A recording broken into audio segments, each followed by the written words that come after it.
Good evening, everyone, and welcome to episode 9 of season 2 of the Club Racing UK podcast. We've got a nice jam-packed show today. It's going to be packed full of wonderful, positive things because, let's be honest, in the 3 weeks, which is the longest break we've had since the podcast started, there's been so much club racing, it's unreal.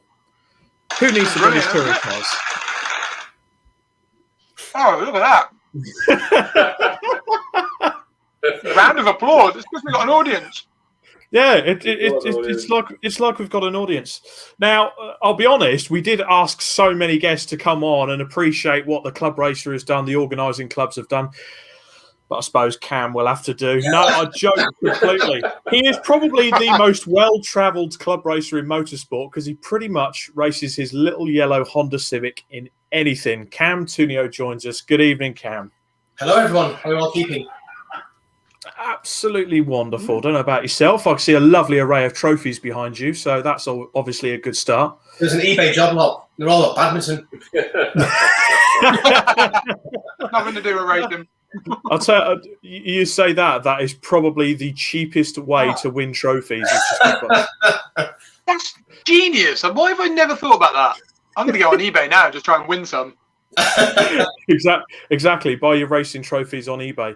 Well, the reason that this podcast is so big, that's what she said. We've got 3 weeks of nearly 20 race meetings. So it took me about 2 weeks just to do the bloody script. Got it to 24 pages and then had to cut half of it out because there was just so much. So we would literally be here until 2032 covering the last 3 weeks of racing. It's been brilliant, guys. Well done, everyone. Literally, and we know that everyone out there is watching. They're intent on getting their view. We tried to include as much content as we could. We tried to include the best racing that we could. So if you do get missed out tonight, it's nothing personal. We just ran out of room. There was so much on. Just Rob's rubbish. If you haven't been mentioned tonight, blame Rob because we have no input on the script. Yeah, that's a very good point, and I do have to work for a living, you know. Anyway, let's start with the news because the biggest. You being a stud muffin doesn't pay for this alone. No, not quite. Only fans, for some reason, want me to pay them compensation money, but we'll move on from that. So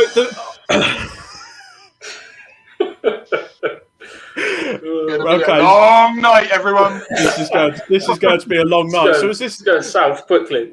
So come on, Stefan, reveal. So what have you got? A sound pad or something? What are you asking? Oh, was it Steph that did it? Oh God, it's got to be something that you two have bloody. There we go. It's going to get annoying, isn't it? It's going to get annoying. God. Is that to signal we've got some fresh news in or something? Oh yeah. Is the news making it back? Is our little snippets and clips and everything making it back this evening or not? Not this evening, purely because we've already got about 8 video clips in the script. I didn't want to give Port Elaine and Leon behind the scenes a bloody coronary with the amount of content we've got. The comments have already started to come in. Sam Pearce joins us, Matt Cleary, Jonathan Bevan, AJ Owen. Good evening, everyone. Good evening, all. I am trying to get another Facebook page up because I know that we're followed from many, many, many pages. But it also seems that our podcast has been shared absolutely far and wide. Bear with me. Right, got the other one on. So that's all good. Right, let's go to the news. The best news is that... Okay, what? Sorry. If you haven't already shared our podcast, share it now. Hit the like button as well. Hit the like, put a comment. Give it a like, give it a share. That's it, Nicky. You've got to do the points. Like, share. Yeah, like, share. Like, share. Yeah. Stefan hasn't said it yet, so I will buy our merch. Oh, that comes later. That comes at the end. Okay. Yeah. Fans are going to return to motorsport events from Saturday, the 22nd of May, for the first time since 2020. So this is part...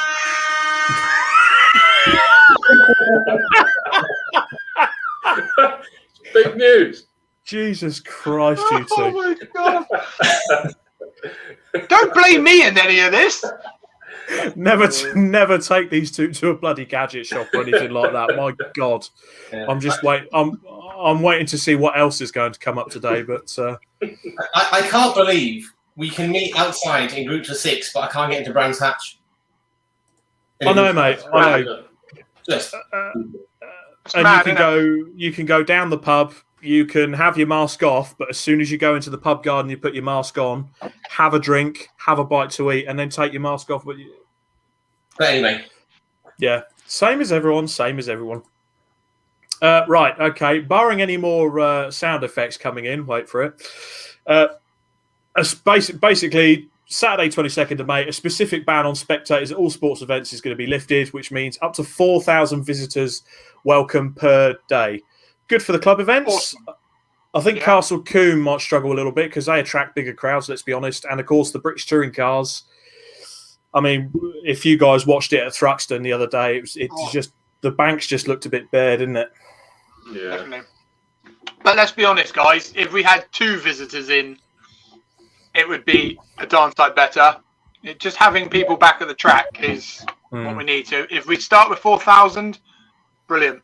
And it's only going to go upwards as long as everything carries on the way it's going, which fingers crossed it will. I got my jab yesterday. Oh, you got your jab? Yeah. The joys of being old. Ah, that's good. Joys of being old. Actually, Steph, did you talk to Matt today about his jab? Yeah, he messaged me. He's got his day before Cadwell. Oh, no, Thursday before Cadwell, isn't he? Hey, right. No, it's the day before Cadwell, isn't it? So Matt's got his COVID jab the day before Cadwell. Is I'm not going to lie. Everyone I've known that's had the AstraZeneca has felt rough as arseholes as soon as they've had it done. That was me. Just for the record, Matt, Steph, if you need a second driver, I'll step in. I'll be there. Ah, yes. Hang on. Is that the first Nick? I want to drive your car of the day. Yeah, well, it's been a while since. Well, it used to be partly my car anyway, so hopefully. Oh my God!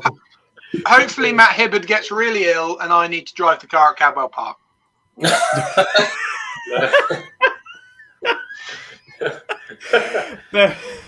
There we Nothing go. Like a bit of team there, is it? Nothing like a bit of team bonding there. Go on, get ill, you bastard! I want your car. Damn it!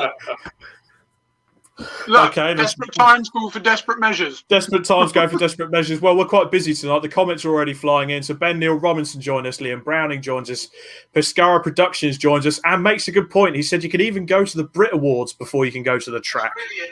Oh. Yeah, Jordan Honeybone is immediately getting T-boned at Silverstone. He's called me Rafa Nadal. Scott Woodward has joined us this evening. That's it. I'm ignoring you now, Jordan. That was uncalled for. That was uncalled for. What is T-bone? I'd love to see you playing tennis. Funny. Oh my God! It'd be like a rhino walking a tightrope, I think.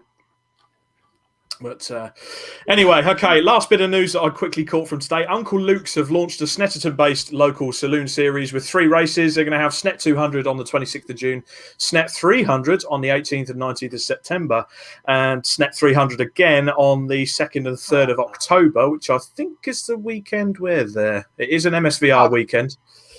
They missed a trick there. It should have been the Snetterton 400. Is there a 400? No. out over the bridge, down to the gate, turn round at the McDonald's, come back straight onto the back straight, down towards the bomb hole. Basically halfway to Thetford. Okay. Well, to be honest, guys, there's 3 weeks worth of it, so we may as well just go balls deep straight into it. We will discuss it and take your comments during, so stay tight. What I have done with this racing roundup, and why it also took me so long, I looked at TSL. So I took the first race of each series, counted how many cars started, got an average, got the highest, got the lowest, and I basically worked out just how bloody packed the grids were. Yeah. And to be honest, I think there's 1 or 2 meetings where the lowest was 8. Everyone is at least in their teens apart from that. And the highest I saw was something like 41. The grids have just been absolutely astonishing, which, to be honest... Robert, you clearly didn't look too far because you would have known that the Enduro KA had was 51 bloody cars on the grid at Donington a couple of weeks back. 51 cars. It was literally a long train of cars in a lap. Kudos to MSB for that, because it was bloody mad. I've never seen so many KAs in all my life. Yeah, I can imagine. It was literally the train. You guys did the live video, and it was like, okay, so where are the cars? And then it just kept coming and kept coming. Wicked weekend though, wasn't it? However, we will come on to a brief report by Steph and Nick on how the weekend went for the Club Racing UK KA. We start off at MSVR at Snetterton. They had an average grid of 21, with the highest being 34. Now, to be completely honest at this point, the highest grid of 34 was the Mini Challenge Trophy. As you would have saw, they were also at Thruxton the weekend. I didn't report on that because it was on the Toka package, being all technical and that, but if you have got a chance, get onto ITV Hub, watch the races there. It was absolutely astonishing. And the first round didn't go without any drama either, because the race won by Grave Motorsports' Lee Pearce. He won by 100th of a second across the line. They had to go upstairs to adjudicate on it and go with the cameras. And now I did have a look at the picture. It was sent to me a while back, but I could not find it for love nor money. Matt Howard took a second win during that meeting, but it was absolutely impressive indeed. Fantastic. The Radicals were out as well. They're struggling a little bit on numbers at the moment, but I know they're quite bolstered by sort of the works team side of it there. And we move on to Liddon Hill. Circuit very close to my heart there. They had an average grid of about 13, highest of 20, lowest of about 5, which was a classic challenge. Rod Burley took 4 wins. 3 of the grids were above average, but the burgers... we got to move on to the burgers here, because Jonathan Bevan is absolutely going nuts here about this. £27 for 3 burgers, he's told. He obviously has never been to an MSV circuit. He needs a burger man. Like, we've got a Darren Harvey with us. He does our burgers for us. Bring the barbecue. All joking aside, save your money, bring your food along. Yeah, barbecue. Yeah. Save some money. Yeah. Yeah, it's kind of what we started. But then, to be honest, it's Jonathan Bevan, and he'll do anything to have a moment.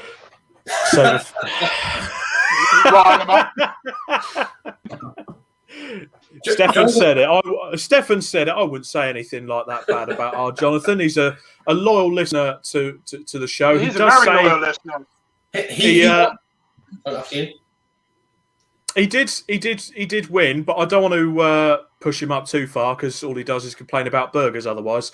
Although, to be fair, I have to give some credit to Jonathan, and I'll shout out for it now. The CMMC are requiring some marshals at their event on the 13th of June at Mallory Park. So if you need some signatures, you're into your marshalling, if you fancy getting in an orange suit and waving some flags and not being arrested for it, go to Mallory Park, because it comes in useful. Definitely. Come on, guys.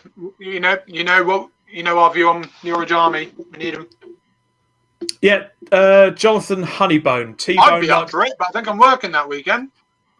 Now, we've got a controversial comment here, Stefan. I would like you to answer this one from Mr. Honeybone.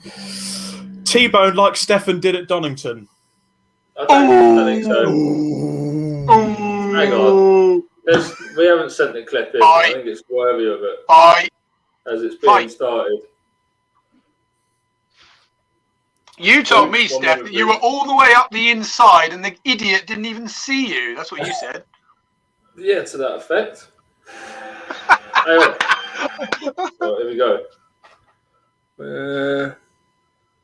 That's really hard. No one is going to see that. Yeah, no. Oh, you were definitely down the inside. Good save. I definitely think it was the other way around. I've lost my soundboard now. Hang on.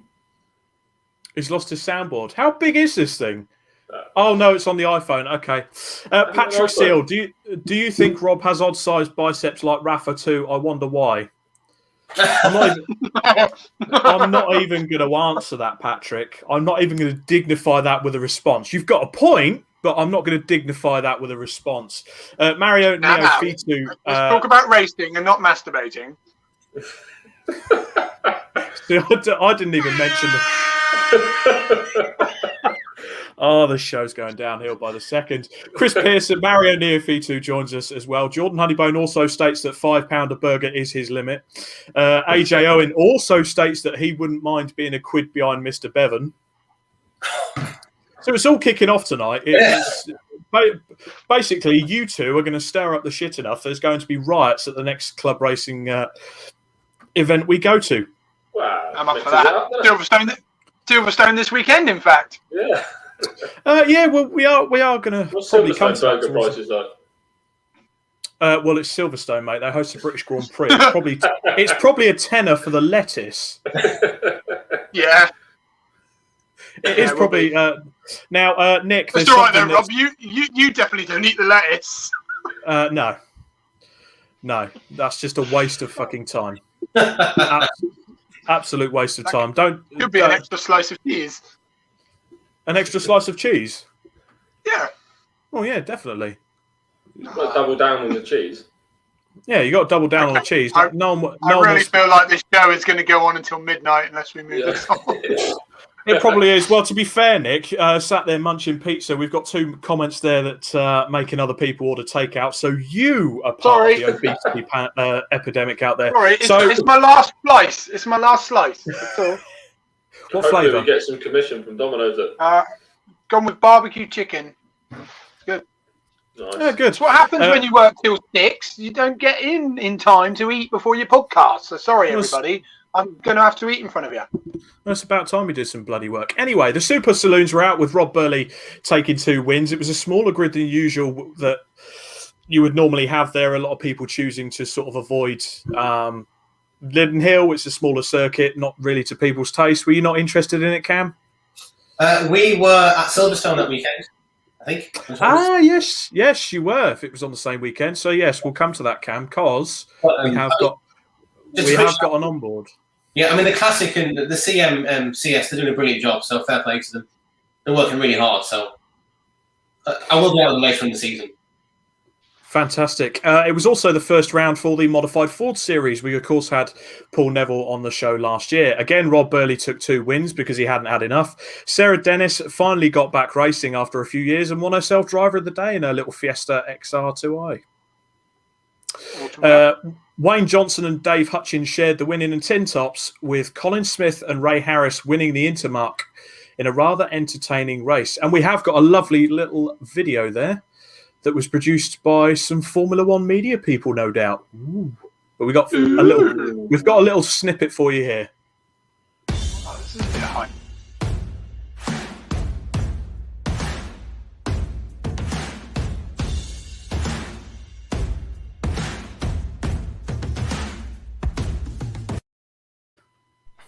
That's brilliant. I think is it Alex Baldwin is. That's who it is. Alex does a great job doing those, and it's making the club another level. I think if clubs make more effort on that kind of stuff, it helps get the recognition clubs deserve. So fair play to them. They're putting the effort in, and it's paying dividends, hopefully. Yeah, I mean, if you are interested in the videos going up at the moment, I think more or less every single meeting has been covered by some form of live streaming. So we'll sort of name the various different providers and stuff. But if you go onto YouTube, there, the CMMC have organised some lovely highlights reels of each race, including Mod Fords, the Super Saloons, Tin Tops, Intermarks, all with commentary, on board, you name it. That was just a snippet of what they've produced. And if it's anything like that, it's going to be absolutely fantastic. So good luck to them. We have had a couple of comments going back to the pizza there, Nick. Okay, now, Robin Welch, who's just taken over the running of the C1 Racing Club, if that pizza has barbecue sauce, you need to have a word with yourself. What? Barbecue sauce lives on pizza. It just does. I preferred it when Domino's were doing half and half, so I could have half tomato, half barbecue. That's where it's at. And double tomato sauce, much better. Double tomato sauce. You don't need double tomato sauce. Yeah, you do. No one needs that. Try it. Next time on the Domino's, hit that extra button on the sauce. No, Texas barbecue with a stuffed crust. That's my go-to. Okay. Richard Dodman says you've got some food in your beard there, Nicholas. Sorry, Rich. Mario Neophytu, the modified force Rich, were awesome. come and get it for me. Oh, he's such a tease. It's unbelievable. Jordan Honeybone, couldn't see the clip. Thankfully, I wasn't driving. Would you be okay sending me the clip as I couldn't see, Steph, please? Yeah, no worries, man. Right, okay. Jordan, he'll send it over to you. No problem at all. Greg Conboy, Lyddon isn't the best of tracks, in my opinion. I like it. Because I've had a bit of fun there in the past, but I just thought where it's quite small and quite tricky, you're just on it constantly. It's a bit like Brands Indy, but it's a bit of a tyre eater. That's the problem with Lyddon. Yeah, it eats your tyres and then it's really abrasive, isn't it? Yeah, really abrasive track. I was going to say, that being said, I did ruin a set of 888s at that track. Unbelievable. Just 2 races. But you got a podium. I got 2. I think they're behind me, actually. Yeah, those 2 up there by me. Yeah. But yeah, literally 2 races and a set of 888s, and the tread was absolutely knackered. It is very abrasive, but then I suppose with the rallycross being there, they have to, because they're like 300 million horsepower and... Yeah, they need to stick it to the floor somehow. Exactly. Now, David Christie, I'm hoping this isn't confirmed. I will need to get official sources on this, and I don't mean the kind you put on your burger. £12.50 for 1 burger, still frozen, and half a raw onion. Artisan. What's that? Silverstone prices, yeah. Liam Brown in his complaining it was £3.50 for a single flake 99 at Donington on Sunday. They don't price them like they used to. What? Can you remember when a 99 was 99? $3.50 for a 99 with a single. Do you know what? Yeah, I feel this needs to be a topic. This will be a topic. 99 flakes at racetracks. We will get this done and put into a podcast. Genuinely, on a race weekend, put the effort in. Get the food beforehand. Get yourself a barbecue, a little bottle of gas. When it's well, there's some coal, man. Oh man, you've got barbecue and gas. You honestly save yourself a fortune, and it makes racing a bit more affordable. Yeah. Well, to be fair, that is a very good point. We've covered cost saving in motorsport before. Bringing your own food to the circuit, 100%. The only problem I find is we bring all this food with us, and then I end up eating biscuits and crisps. Well, to be fair, Standard. I do want to give a shout out to my missus here, because she spent before the first round at Donington, she spent the night before cooking and making these lovely sweet chili wraps for us all to share, all wrapped, big cool box just full of bits, and just kept us fed all day. Where was this? I did not see this. Oh no, that was because it was for the Focus team. I see. I didn't. Okay. Don't worry, Steph. I got none of this, and I was part of the Focus team. Oh, you didn't get a wrap? No, I did not. Oh, so right. Well, if you must know, Nick, they were very nice. Oh, well, I don't want your shitty wraps anyway. Oh. To be honest, Nick, don't say that to Dee up close. She's a little terrier, mate. She'll rip your fucking legs off. I wouldn't. Love you, Dee. Lucas has actually messaged in and said he's killed 2 Dunlop BTCC slicks within 2 track day sessions at Lyddon, but it's great for spectators. You can see the whole circuit. Yeah, I've watched a rallycross there as well. It's a brilliant spectacle. Neil Ashcroft has confirmed he's had both jabs of AstraZeneca and had no reactions from either jab, but occasionally a radar goes off. That's just when Bill Gates tunes in, mate. He's just watching what you're doing. That's it. Can you imagine if Matt is halfway around Cadwell and it just starts going off, and all it is Bill Gates is watching him live at home. He's watching the KAs. What, a live stream straight from Matt's eyeballs? Yeah, pretty much. Just as he sees it. Yeah. Right, Jordan Honeybones also asked, are you lads ready for a wet Silverstone Saturday? It's not going to be wet. All right. It's going to be wet. It's going to be so wet. Hang on. It probably is. Yeah. Have a weather update. To be honest, I did check the forecast, and it was only going to be wet going into the afternoon, and we're going to be done by 1 o'clock. Oh no, it's changed. It's pissing down. It's going to be wet. I'm looking forward to it. Can I just say, Rob? Can I just say, Rob? As we all know, the last time I was at Silverstone, I was a wet specialist. Nick, you went sideways around one corner and held it. That was all that happened. Yeah. Drift King.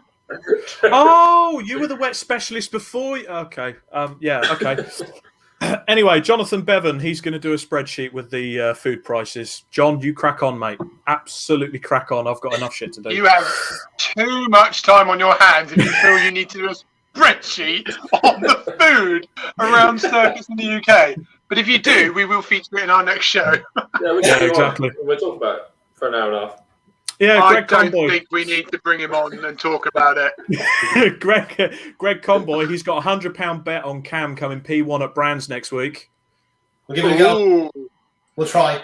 I doubt it. You've got Andrew Windmill, you've got Martin Addison. There's some really quick cars out there. We'll give it a go. Yeah, damn straight. The CSC they have got an impressive grid, I must say. It's a good-looking grid as well.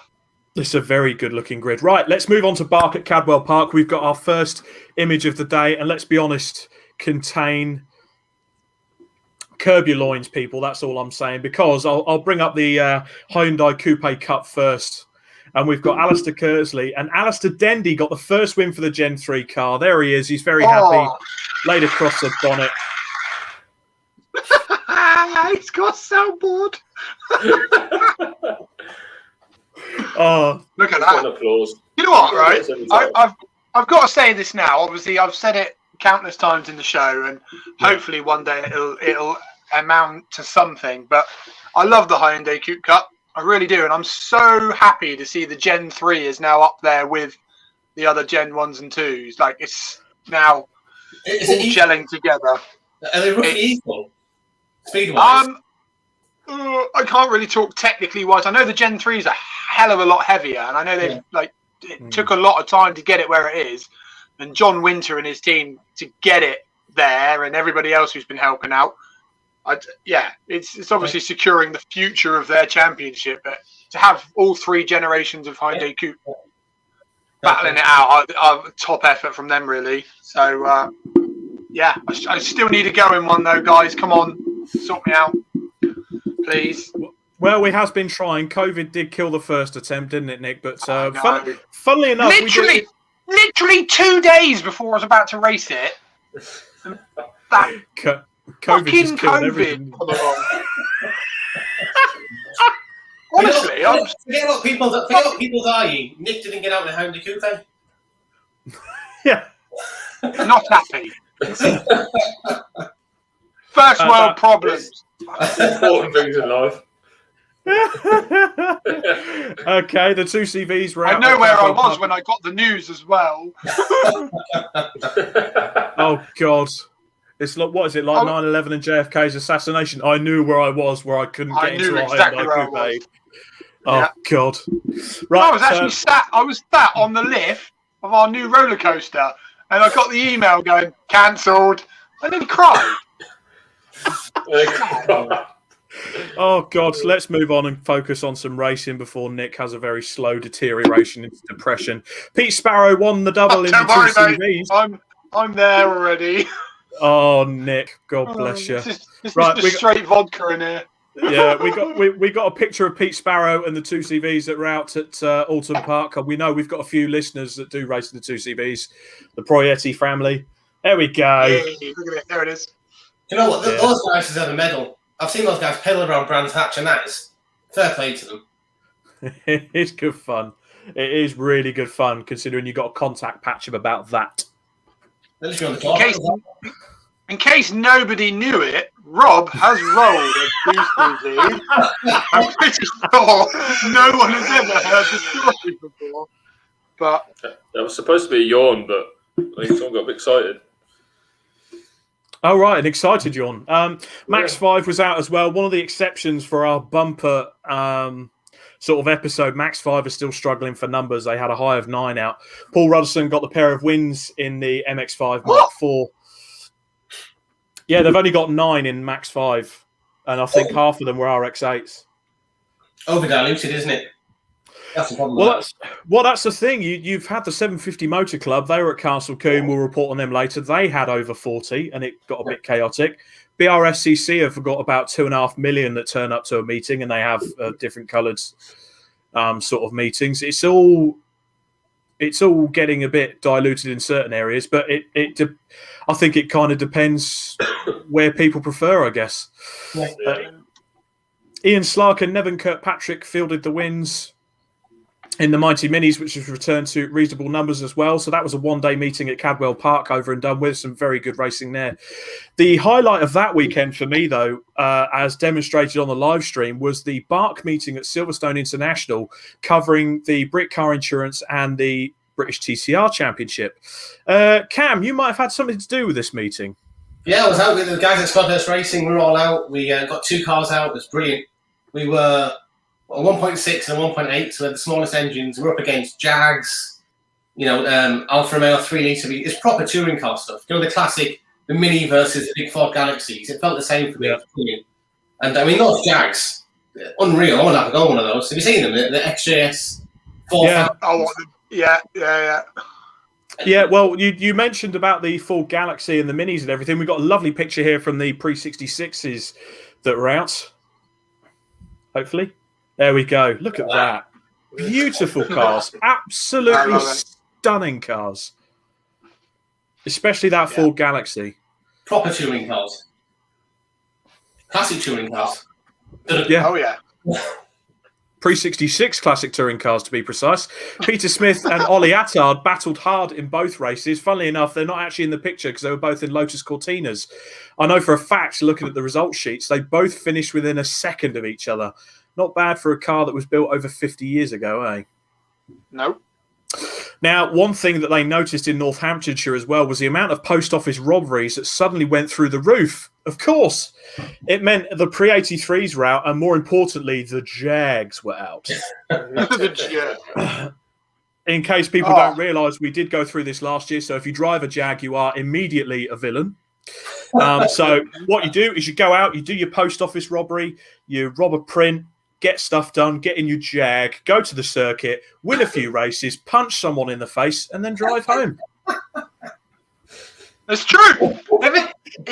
It's a true fact. It just is. The thing, well, you watch. If you drive a Jag, please confirm. Well, to be honest, right, if you look at any gangster film, right, guaranteed the Ardnut's driving a Jag. Phil Mitchell used to drive a Jag. Yeah. You would see it. And the Ardnut is also British. Have you ever noticed that? All villains are British. Yeah, apparently all villains are British. Or Russian. Most of them are. Or Russian, yeah. Yeah, right, let's go back to the comments. Jonathan Bevan, the imp is about to lap them in the pre-66 photo. He's really not, John. He's really not. No, I joke. He probably is. But more importantly, we're waiting to see the progress on your imp. So get it built and get it out. He's not going to race it, is he? He's too proud of it. Oh, no, you're joking. He's gone too far. It's not going to be a show pony, is it? Unbelievable. Gutted. Unbelievable. That's the thing with racing cars. If you make them too neat, you're not going to use them properly. They need a bit of, you need to be not afraid of a bit of a love tap. That's why. See, that's why mine's rough as fuck. It's because it's so quick. Rough cars are quicker. Well, hopefully we'll see it at Silverstone. Chris Pratt, ask Cam about being sideways at Silverstone. Come on, Cam. So race one, we started, and being a 1.6, it was literally my only chance to get anywhere. So I just sent it on the first corner, and it went massively sideways. And I thought, oh shit, it was going, and I thought, right, we'll get away with a bit of opposite lock. And I'm literally sideways across the whole grid, and a whole bunch of brake lights came on. But the good news is it helped my teammate because he kept his foot in it. So James, it was tactics, right? Yeah, exactly. Tactics right there. See, Cam, what you missed out there, mate, was, what I decided to do was spin my car to clearly help my teammate there. Come on, man, dress it up. It's got to be done. Now, we moved to the 93 and 03 championship that you guys were out in, Cam, and that man did it again. AJ Owen dominated both races in the 03s, and Ray West came back and guest starred in his old M3 when the driver, I think it was Graham Myers, couldn't do it. If you have got a chance, again, Bark have put the whole day on YouTube. If you want to sit and watch some racing, sod that Formula One stuff off. Yeah. Go and watch some of this live stream because 100%. It's some of the best racing ever. And for the record, if there is anyone who's, because I saw them pining about it the other day, everyone's pining, oh, we got to wait 3-4 weeks till the next BTCC race. Oh, I know it was a great weekend for Upton, but come on, guys. If you're missing out on racing and you're a BTCC fan, get on these live streams. Yeah, honestly, we're spoiled, aren't we? We're spoiled. Tons of racing to watch. We are now. Oh, exciting news. Jonathan Bevan says it's coming out. What's he talking about? His car or his... Well, I don't know. Let me see if I've got a sound effect for that. Okay, hang on, Steph. Oh.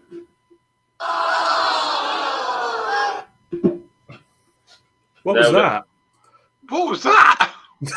It sounded like booing. It was supposed to be, oh... Ah, okay. Right, we have got a rather special video for you now from the 93 and 03 race. This is the split-screen video of the C-Tech that Mr. Cam Tunio was driving, and a Jag, as you'll see, with a big wad of cash in the boot. Have a look.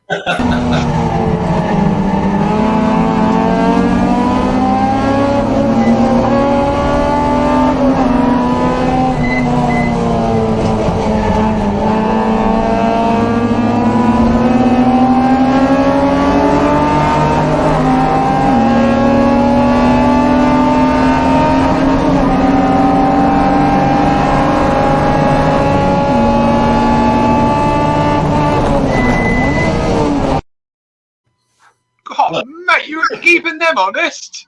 I feel sorry for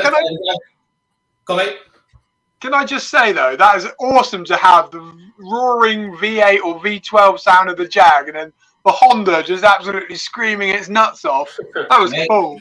I was going to say, Jesus Christ, it sounds a little bit like the supercharger on Steph's Mini. I feel sorry for the boys at Stoddhurst. I mean, Dick and Jamie, they work their backside off. I mean, the thing is, to get that car going anywhere, I have to rag the living shit out of it, basically. And, fair play to them. I think before that, I think Jamie spent 5 hours with his daughter over 2 weeks, so fair play to the guys prepping it. It's the same with everyone else, isn't it? It's putting the effort into these cars. Oh, yeah. Yeah, definitely. You've got to put it in there, but I think that's a pretty good testament to putting that time in. You know, there were some pretty tasty cars there you were fighting. I loved it. The thing is, we've built, so I think some of the comments that I got was, we built a car that's more, we can take anywhere. You know, it doesn't have a 1.6. It just means we can get out everywhere, whereas some of those guys had splitters and that kind of stuff. And it's whether you build a car for one championship or you build a car for multiple championships. Yeah. And we've always tried multiple. Yeah, I mean... Yeah, as much as you can, isn't it? Yeah. I mean, I've taken that little Honda. I've taken it to Spa. We've taken it to everywhere. Silverstone, Anglesey. So it's good, mate. It's good. Fantastic. Right, back to some comments. Patrick Seal, the Bark comment. The Bark coverage is awesome, proper awesome. It was. I was quite impressed with it, actually. We'll come on to it later as well. I don't know if you guys got the chance to watch the BRSCC live stream. I thought was very good. A lot of the channels now have sort of upped their game to go with it. You know why though? Don't you? Why? Because we covered how important live streaming is in club racing. Exactly. Everyone has taken our consumer advice on board and upped their game. It is though, isn't it? You get sponsors involved, you get your family involved. Your mum and dad can't come. You can. My mum and dad watched it on a live stream. Yeah, it's just so accessible now, isn't it? There's no excuses to not have it, really. I know people say costs and stuff, but for your bang for your buck, you know. Yeah, it brings so much more. Spot on. You know, as you say with sponsors and stuff. I don't know why we're going off on this topic, but It doesn't We've have to covered cost the racer or the organizer. We just get it sponsored and paid for. No. The only reason is as easy as that. There you go. If anyone's going to take any advice from today's show, just get sponsored. Just get sponsored. Get it paid for. Nice one, Steph. Piece of piss, Steph, 100%. But no, I mean, the only reason I sort of brought it up was the fact that there was so much motorsport on, and the fact that if I wanted to refer back to something or watch a clip of the racing, 9 times out of 10, there was something online for me to go and watch. Yeah. And that's great. And that's something to build on into the future. And I'll be honest, I think COVID has played a part in that because people have realised we're a more interactive world now with the technology. So we go back racing, boom, let's put it into that. Fantastic. And of course, the lovely job the boys and girls at My Supercar are doing. Indeed, they do. That is who is bringing you us tonight. Yeah, that's what I meant. Yeah. I got lost then. I was like, he's had a long day. Right, now, this next picture, I do warn you now, it is before the 9 o'clock watershed, and we don't normally show this much pornography, but Rickwood got the double in the ex-HRT Holden. No, don't do it. Pull the picture up. Don't do it. No. Oh, God. Clean up in aisle 3. That is a lovely machine, isn't it? I mean, that's proper. Proper. It is. That's a proper racing car. Nothing. Club race? Yeah. Is that club? I mean, it's Thunder. Well, it is. It's in a club. It's a club racing event, isn't it? But that's still on the borderlines of buying a TCR car and taking it to Club Enduro. I mean, to be fair, in that race, when you've got more or less 4 of those, you had Alex Sidwell's Holden. That's a 2013 Brad Jones car. You had the you had the Paul Leaton 05 liveried Holden Commodore as well, the big banger. Trying to think of what else. Andy Robinson was out in the Ford Falcon in the 00 livery as well. Just fantastic cars. Don't forget. You also had the old Vectra Super Touring 2000. You did. What a car that is. I think that's probably as far taken away from a Vectra as you can imagine, considering the engine's on the floor. It's got a flat floor, the aero, and that's exactly what mine looks like. God. What exactly. Are you on about? Exactly. Literally, it came out of the factory. They took out the little beaded seats and the terrible tan interior, put a cage in it, and away it went. It's exactly how you could have bought it from the showroom. Did they put the taxi sign on the roof? No, they had to take it off, stupid. I thought it'd be an extra aerodynamic age. Mario Neophytu, Ian Waterhouse must have shit himself on what? Excuse me, what? Are you saying about aerodynamic aids? Oh, like your splitter. Oh, let. I like that. Okay. The thing is, I'm still getting rinsed for a splitter, and people are like, "Oh, don't worry about it. It will go great at Silverstone." And I'm like, I didn't have one on the Donington, and I haven't put one back on the car. So, splitter jokes should be coming back at the end of the year. Anyway.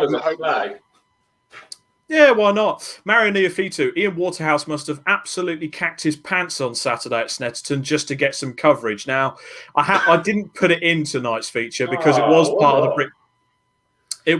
of the Brit Car Endurance package, which, to be honest, to me, it's a little bit of a level above club racing. But there was quite a nasty incident in the pit lane there involving an unsafe release. It will be going around on social media, but yeah. Hey. But come on, as we're there and as we're on that subject, if you saw that, get your comments in. That was a fucking shambles. Well, I'm gonna go as strong as saying that whoever was organising that pit lane needs shooting because honestly, that was ridiculous. But it's true. In the classic sports car club, we do pit stops in a 40-minute race. There's never been any contact in the pit lane. Yeah, exactly that. Something as prestigious as the Brit car, and I'm not trying to bring anyone down or anything like that. I know it was a busy pit lane, but honestly, guys, that was ridiculous. Yeah, I agree with that. And if anyone disagrees with me, you can sod off. That should never happen in a pit lane. Shouldn't happen in a pit lane. Well, the worrying thing was parked up 3 wide. No, to be honest, the only thing of concern, and I know you guys will have same concern as well. If that Golf would have hit someone, it wouldn't have been "I'll brush yourself off and get back going." No, that could have that's what I mean.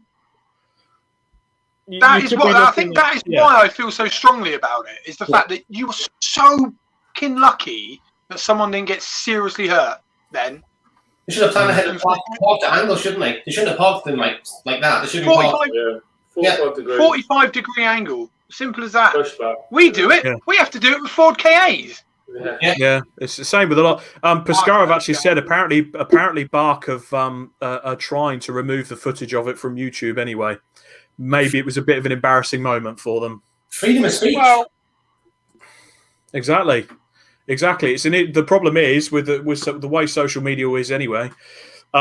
Everyone's seen it, or what you need to do now, the best thing to do about it, whoever, would be just to say, right, we're aware this has happened, we're doing something about it, and apologise profusely. Yeah. I'm trying to hide it. Has Nick put Vaseline on his screen to make it look better? Yeah, I was going to say, it went really blurry then, didn't I? It's probably just the mess from that Holden just dribbling down the phone. Yeah, exactly. AJ Owen, they should have been forward facing the garage at 45 degrees and then pushed back. Yep, absolutely agree with a lot of the stacked pit lanes. I mean, it kind of reminded me, I don't know if you guys ever saw it, when the British GT last went to Thruxton and there was a big incident in there. All the cars crashed into each other. There was a similar thing there. And it actually got to a point where the British GT went, we're not going to Thruxton anymore. Yeah. But not being funny, Snetterton isn't a small pit lane. No, it is kind of cramped for the size of the field, but it is doable. Can I, as you mentioned Thruxton, can I mention the Marshall post on Church? Yes. That thing needs to effing move. I think Rock Valley, they went off in the Classic Sports Car Club, hit it, almost killed the Marshall. Last year we've had, I think David... Chase Racing, yeah. Nick Hamilton's hit. It's just in the wrong place. I emailed them last year. They weren't interested. Yeah. The problem with that, and it's again that's something else that's sort of done the rounds online as well, hasn't it? It's how long is it going to take a Marshall being killed before something is done? That's going to kill someone, either a driver or a Marshall. That needs action. Yeah. This podcast has gone very deep and very angry all of a sudden. It has got very deep and very. Yeah, it's got very deep, very angry, political. Let's go back to the racing. Brick Car Trophy, Motorsport, BMW 1 Series got a pair of wins. Joe Thompson and Jeff Smith used to be some sort of racer, I hear, Jeff Smith. A pair of 1-2 finishes by 0.1 seconds in the Mini 7s.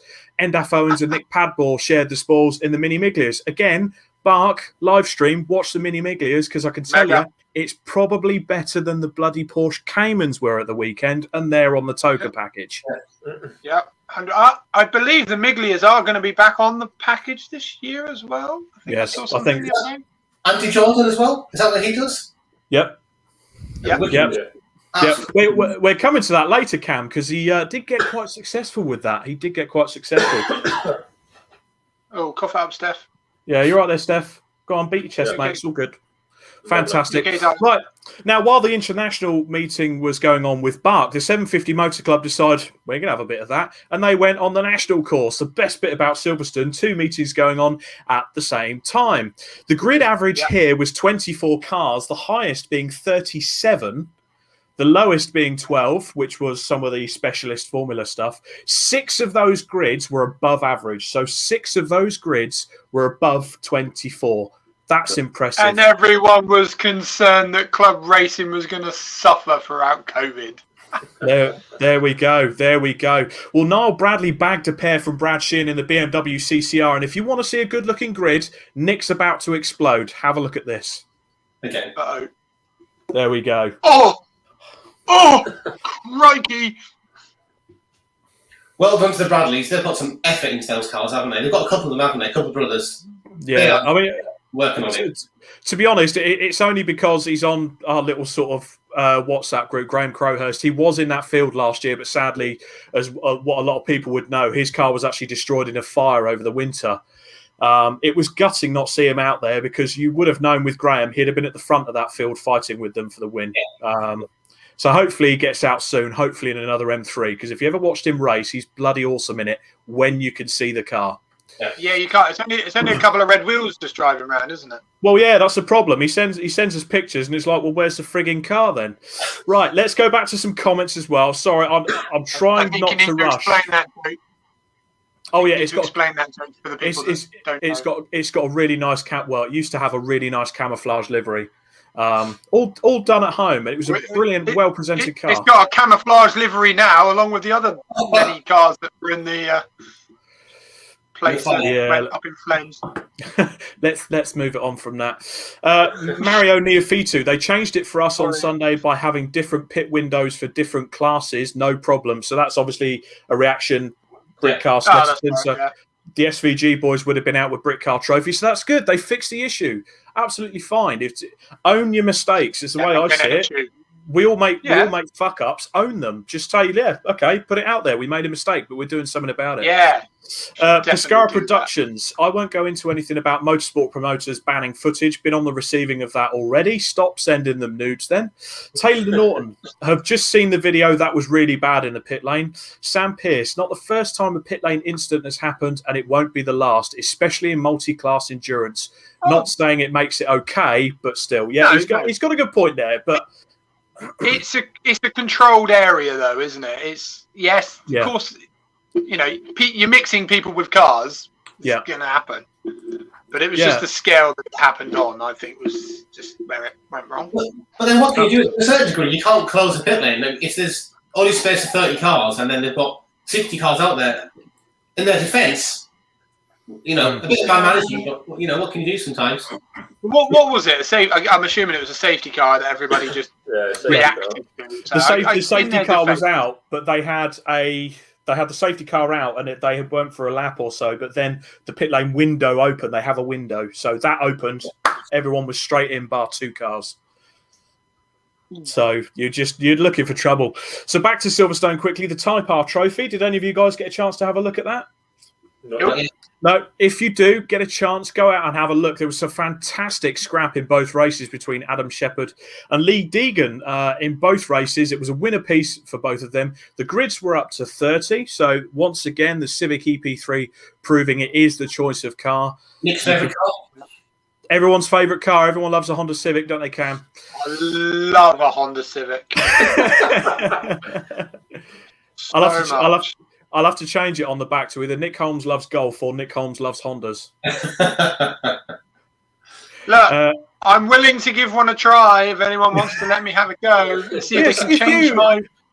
If you have a Honda Civic EP3 and would like to get yourself a drive, hang on, Steph's going for the soundboard.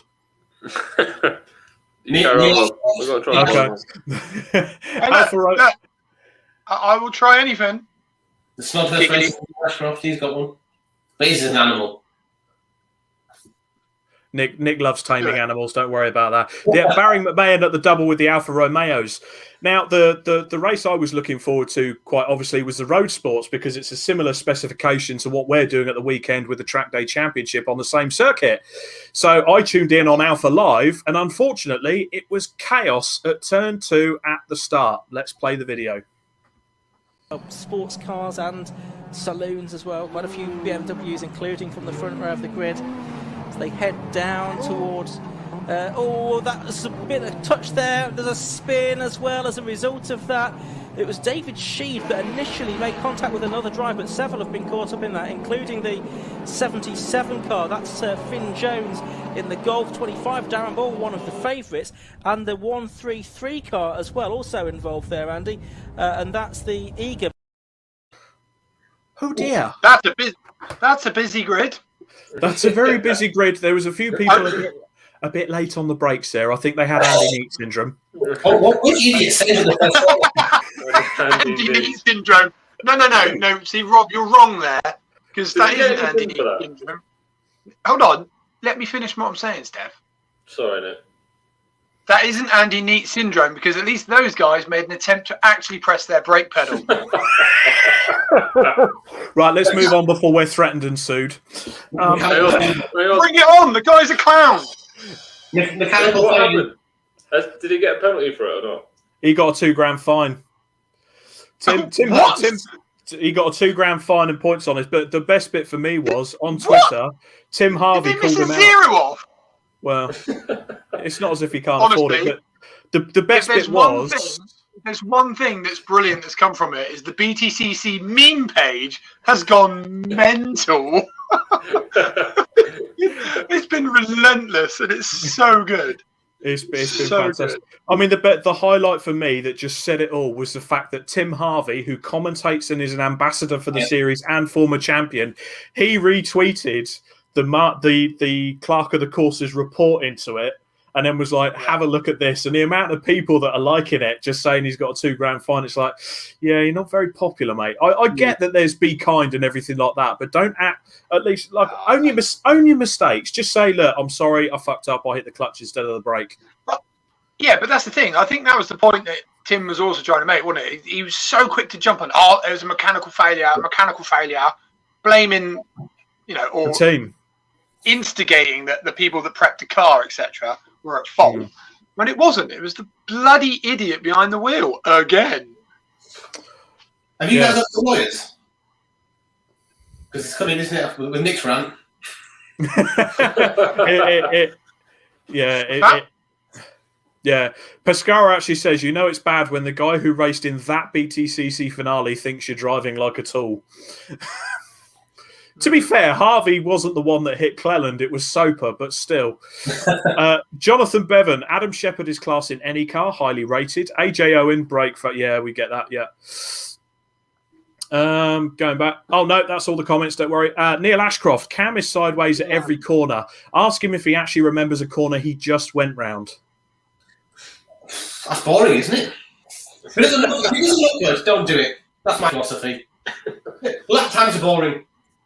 Yeah, exactly.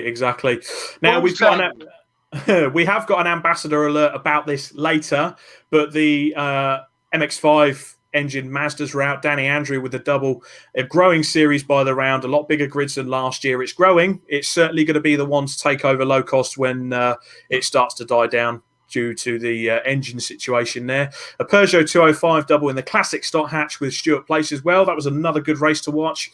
And the BMW 116 Trophy route for their 90-minute Enduro with Mark Burton taking the win. A grid of 30, still growing by the numbers, lots of cars in build.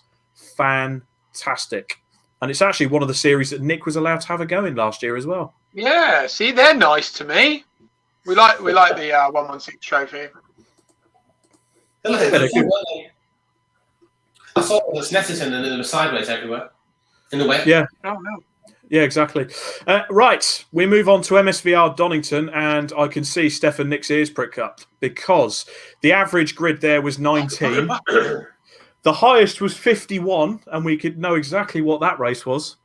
Three of the grids were above or on the average of 19. So again, fantastic grid numbers, guys. The lowest was 8, which is a few of the championships that are starting to amalgamate. They're struggling a bit. Older cars, hard to get parts. Enduro KA route and Octane Junkies took the win on the 51 car grid, even though I've wrote here it's a 52 car grid. Stefan, Nick, tell us your report on how the weekend went. Yeah, great. Cool. Okay, moving on. Let's just get a picture of the KA in question. It was all right. It was all right, yeah. Well, it was, come on. What do you want to know? Ended on a bittersweet, really, didn't it? Yeah, we got 4. We got 4th out of 51 cars. Okay, well, qualified 8th. We did our usual, got out there, kept it consistent. Had a good routine with the pit stop strategy and everything. There's a few safety cars and that. And then towards the end for our final pit stop, just before our final pit stop, I can't remember, we was in first at the time. There was a red flag for an incident on track. And then there was just confusion on what to do with the red flag, with people coming in the pits, etc.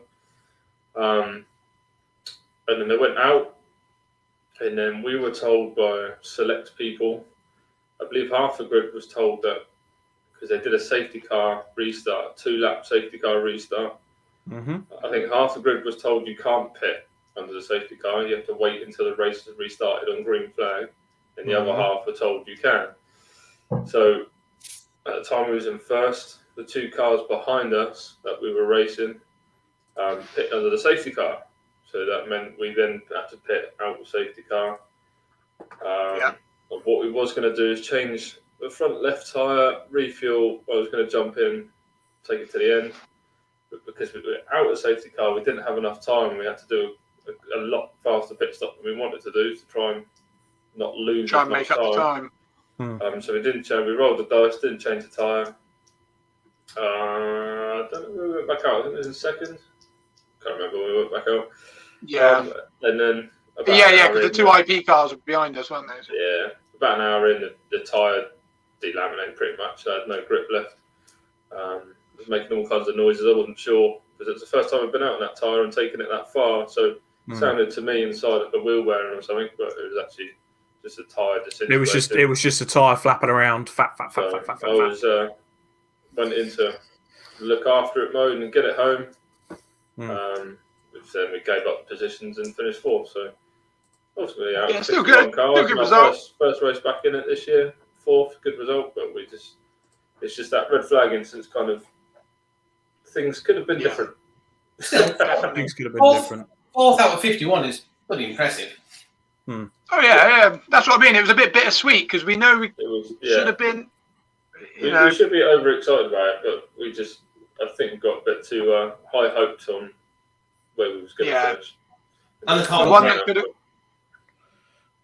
have been weekend, so much. Absolutely epic from obviously the organisers and everything, but all the cars look great as normal and smashing 50 odd cars out there. It's pretty busy at times, but good fun. From what I understand from Stuart Garland as well, you're looking at similar numbers at Cadwell as well, so it's showing no signs of stopping, certainly. The MSV Super Cup kicked off as well with champions Nick Jackson and Ollie Pidgley picking up where they left off, and former ambassadors for Club Racing UK, Red Seal Racing, picked up their first podium in Tango. Well done, boys. Well done, boys. Well done. That's they get 2 sounds. They get on the soundboard. It must have been that all-square wrap and ride setup that they had with them. Chris knows what he's doing, doesn't he? He does. Bless him. He knows how to set up a race car. We know this, everyone. Fantastic job. Exactly. Production GTI was out as well. Simon Verco bagged a pair in the first race for the Production GTI in the MSVR package. A pair of 9th places for former CR UK ambassador, Dawn Boyd. Well done, Dawn. There's a fanfare. Steph, you're getting your money's worth out of that. Exactly. Stuart Waite also got a double victory in his M3 and murdered the opposition in the racing saloons. Scott Parkin and Spencer Fortag then dominated the diesels in the Focus Cup. Now, in case you missed it, on that weekend as well, my supercar team were at the MG Car Club at Brands Hatch. It was all covered by my supercar, and hopefully they've put together a little video for us just to show us a bit of the action. It's at the moment we've all been waiting for. So it's time for race 1 of the Cherished Vehicle Insurance MG Cup and Hickford Construction Limited MG Metro Cup. Let me just bring you up the qualifying again. Let's start with the Metro Cup. We bring that image on screen. Mark Eales for the Metro Cup, the man on pole position. Dan Willis in second. Tim Shooter will start in third. Phil Goodwin in fourth. Then Les Tyler, Timothy Davis, John Moore, David James, Richard Garrett, Kyler Birdseye, Neil Burnett and Andrew Ewins. That's your top 12. That's your 12 runners in the MG Metro Cup. Let's move over to the MG Cup. Let's just bring that image on screen for you now as well. Mike Williams, the man on pole position. Morgan Short in second place. We spoke to Morgan just recently down in the paddock. Matthew Simpson, we spoke to Matthew as well in third. Ian Dowler is just over there. Great qualifying from him in fourth. Then Darren Harris, Ian Bolton, Dan Jones, Kaylee Twigger, Brian Butler, Peter Bramall, Dave Harrison, Kevin Burke, Darryl Davis, Phil Rigby, John Gill Iago Keane and Stephen Hiley. We're going to chat to Mike Williams over here on pole for the MG Cup. Mark Eales is just down there. We're going to catch up with Mark as well. He's on pole for the Metro Cup. Oh, yes. Mike, give it some beans, mate. How are we doing? It's just started cutting out. Seems all right now. It's just farted and spluttered all the way up. They can be a little temperamental at times, can't they, these? Well, it's all standard now, so it should be road car quality. Mike, you were giving it some serious juice in qualifying. In fact, I saw you down at Graham Hill pretty much sideways a few times. Just getting the grips of it again. No, that's how I drive. Best of luck for the race, Mike. Thank you very We'll much. be watching. There you go, your man on pole position in the MG Cup. Let's go down and find Mark Eales. He's the man on pole position in the MG Metro Cup. Mark, how's it going, my friend? Are you well? Yeah, good, thank you. It's good to see you. Yeah, very good. I see you've painted him yellow just for me, right? Yeah, that's it. Wanted you to be able to see me, you know. Well, look, you're on pole, so I can certainly see you. Yeah. How good did the car feel out there in qualifying? Yeah, not too bad. It was all right. Do you know what I mean? Unfortunately, we didn't, with everything going on, all the track days and that booked up, didn't have a chance to test it really. So this was a bit of a shakedown, really. New engine and things in there for this year. So yeah, it felt all right though. You know, it went well.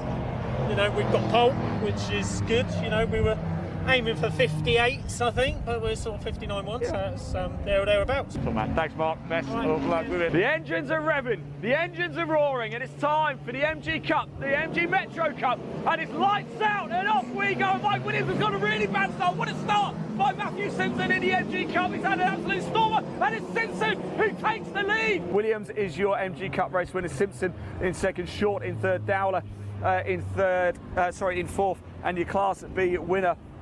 And it looks like Tim Shooter, the birthday boy himself, has won the Metro Cup race. Let me just have a little look. Got James in second place, Gerard in third as well in the Metro Cup. Let's say we will recap all of the action. Tim Shooter there, it's his birthday. He's got his hand out the window. Congratulations to Tim Shooter.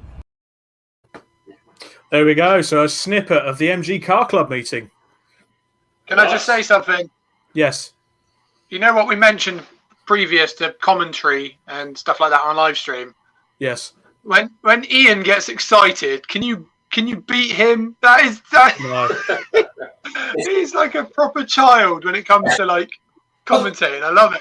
It makes it interesting when you listen to it. When you listen to it from like Ian, it just sounds proper, doesn't it? Yeah. He does such a good job. Like it's mega, but I love how excited he gets. That's why he charges the big bucks. This is why, everybody. He is the man to have. I mean, those Metros look fantastic, don't they?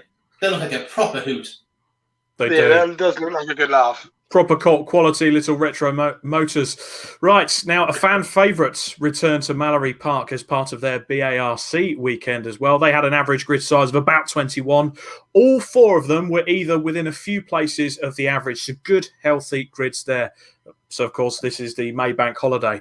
Now, I'll start with this. There's one championship that made its comeback with Rhys Jones winning both its races.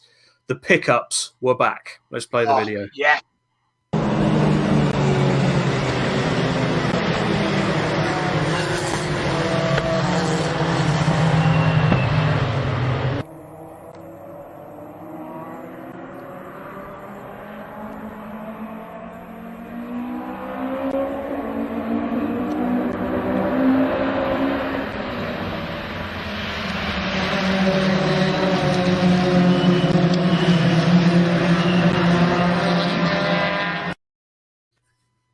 There we go. Beautiful. If you haven't, if you ever get a chance to go watch the pickups, go and watch them.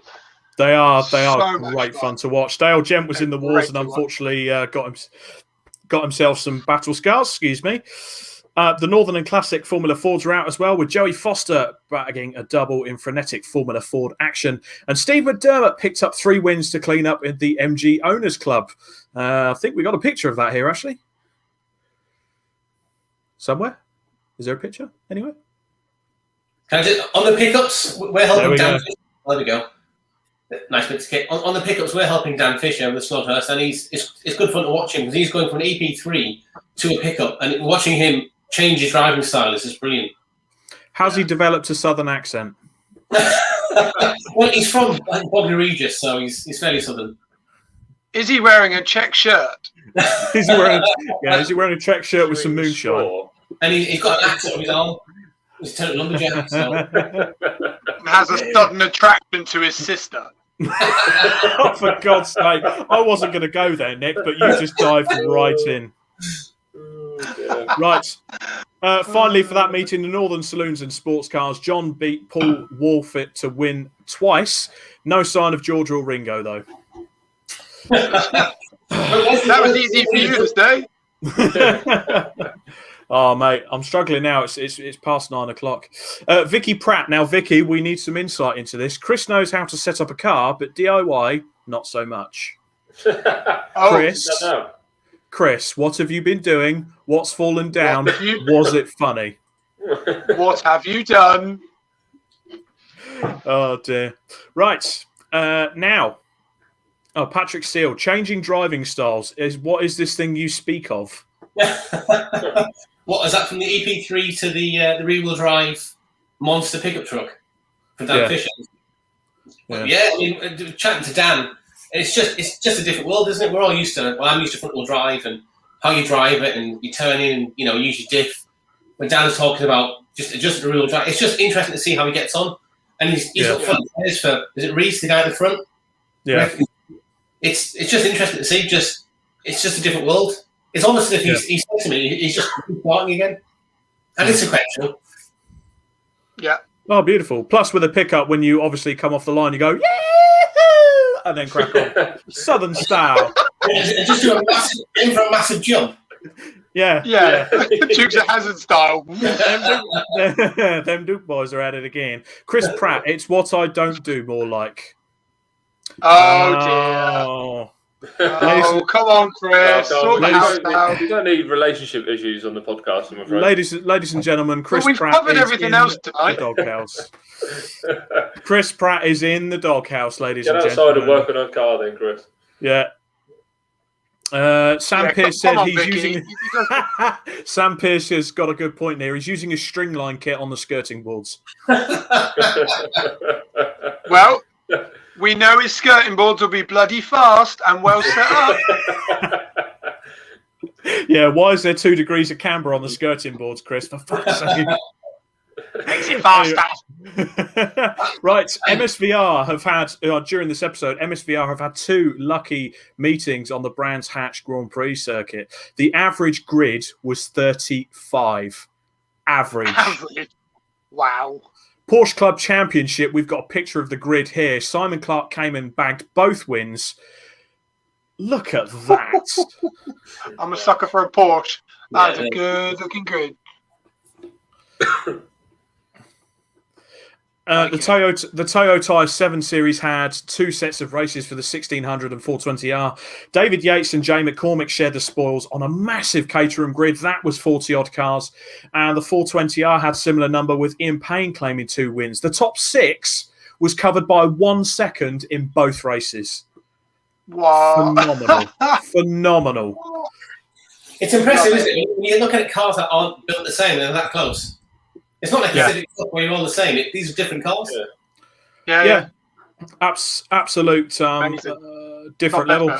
So we go to the fastest circuit in the country now for the CSCC. They had the highest grid of about 39. The lowest was 8, which is quite rare for the CSCC, which weighed their average grid size about 23, and 5 of them were above average. Again, fantastic numbers. I'm sorry, I know I'm boring you with numbers, but it's the way that I use to understand just how good it is at the moment. Yeah. Nick can't do maths because he's a bit special, so just don't worry about him. Mario's just made a point here. We need UK stadium trucks. Well, yes. Yeah. 100% sign me up to that now. Yeah, so Nick can go over the ramp and go, yeah! Oh. They are so cool, though. Yeah. Let's be honest. If anyone's a hillbilly out of everyone we know, it's me. I just don't have a strong attraction to my sister. Yeah, you were quick to get that one in, weren't you? Yeah, I was. Covering My sister's an asshole. I don't like my sister. She's a pain in the ass. Okay, moving on from that family fortune. The swinging 60s had Oliver Rubin in the TVR Griffin dominating, winning by over 40 seconds. I know, the TVR actually stayed running. The Future Classics was won by a wooden chassied Morgan +8 by a second from the Blakes in the TVR Tuscan. I love a TVR Tuscan. Yeah. Dave Griffin led a BMW M312 in the Modern Classics, and Tim Davis won from Johnny Pittard in the Sevens. There was a TCR Golf out in New Millennium. Club racing, again, it's that. It's on a club racing grid, so yeah. If you can afford it, fair play, but... Yeah. Okay, Turbo Tin Tops. Charlie Newton Derby won in the R53 Mini, so it's not just Steph that makes the R53s look good. From the Chasing Gen 4 Clio. Can I just say, the Turbo Tin Tops, I thought that would be stronger. It's weird. It's going to be. I think it's going to be one of those series that's going to pick up in a few years because they've always hovered around the 8 to 10 mark and been amalgamated with other grids. All the cars are going turbo, aren't they now? I think the Honda Civics are turbo, most Golf's turbo. Yeah, I think that's going to get really bumped up next couple of years. And it's easy power as well, isn't it? You're not building a high revving monster. But again, going back to, the minis that are in there around sort of Steph's minis age upwards to the newer stuff, they're going to cost a few quid to have. I know there's a couple of FK2 Civics in there. They're not going to be cheap. You're still looking to buy a decent race-ready one of those in sort of Group N spec. A good, 20 grand? Yeah, I think 20 to 30. So, yeah, but the grid for me, as always, is the normal Tin Top Championship, which you'll be racing in this weekend, won't it, Cam? Is it the CSCC racing in? On the 22nd. Oh, on the 22nd. So we're out on the Brands GP circuit supporting the British GT, and it's live streamed. Oh. Lovely. Obviously, the 4,000 fans aren't going there for the British GT. They're going to watch an old Honda Civic get its revved off. That's exactly what they're doing. I guarantee you're not far wrong there. You are not far wrong there. And how's this for a bit of a pun? Andrew Windmill blows away the competition. Oh, wait, no, we got... Steph! Yeah! There we go. To be fair, that 206 wasn't that far away, in honesty. It wasn't. I have seen a video online of that 206 having a bit of a moment going through church that would have filled the car up with many poos. Well, he got it right. He got it right. So he didn't correct the slide. He turned... So he's going that way. He turned not into the slide, and he's made it pirouette. He didn't even bother correcting the slide. Probably good for firing poo. Well, to be honest, Church Corner, 30, 40 miles an hour going through there. Did it happen at church? It happened at church. It 360'd. If he'd have spat it the other way, there's a barrier pretty close by now. It would have hurt. That needs to move. I know. The conversation has happened. Now, our comment. Let's just go back to the comments there because they have blown up a bit. Michael Saunders, he agrees with the UK stadium trucks. He's in with that. Yes. James Sonestreet said 3-wheel cornering. Just quickly, going to put it out there. If we're going to have UK stadium trucks, can we make sure they haven't got this stupid rule that the Aussie ones have, where they have a competition yellow come out to back the field back up?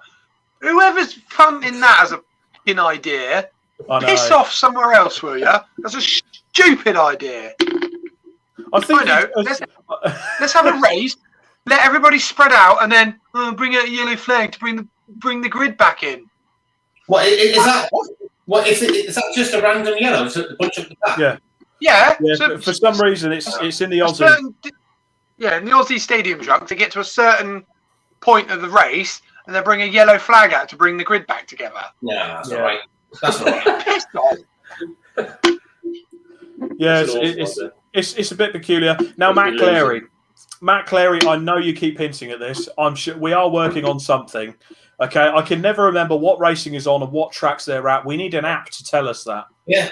We do. We do, don't we? Wouldn't it be great if Club Racing UK made an app that did that?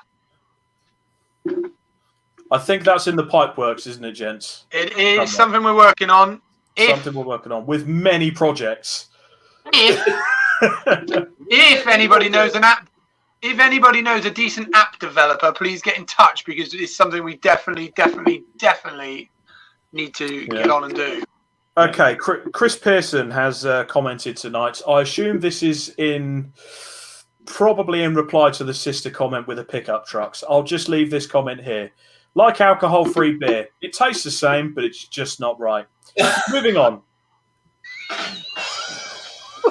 Oh my God!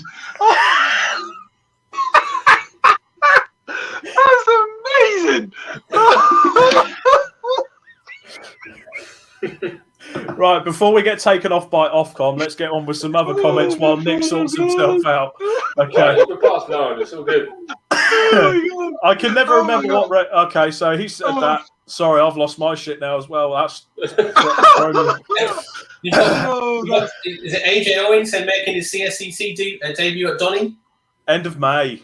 That'll be interesting. He's got aero. He needs to get rid of his splitter, I think. Hey, you what? AJ's going out in the CSCC. No splitters, AJ. What? Oh, wow. That'll be one to watch, won't it? That'll be good one. That'll be good. Well, I think that's the lure of the British GT. He's trying to wire up his British GT drive, I think. Fucking fair he can play, pedal, that's for sure. Exactly. Chris Pearson, sorry, guys. Don't apologise, Chris. We require one joke like that every podcast because that was a corker. That's gone. On a complete random tangent, at uni, someone I knew got bottled by a bottle of Caliber. So the person who bottled him was obviously not drunk because it was alcohol-free. It's the biggest insult to mankind. Never get bottled by someone who's sober. Well, I can add to that. I can add to that as well. Never get bottled by your own brother. Jesus Christ, we are going down some lines tonight, aren't we, ladies and gentlemen? Yeah. Right, let's move on to the Castle Combe Racing Club. Yes.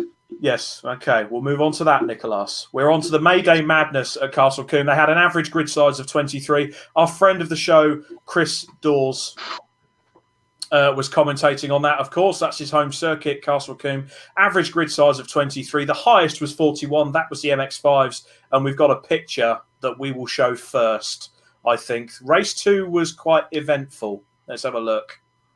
Oh.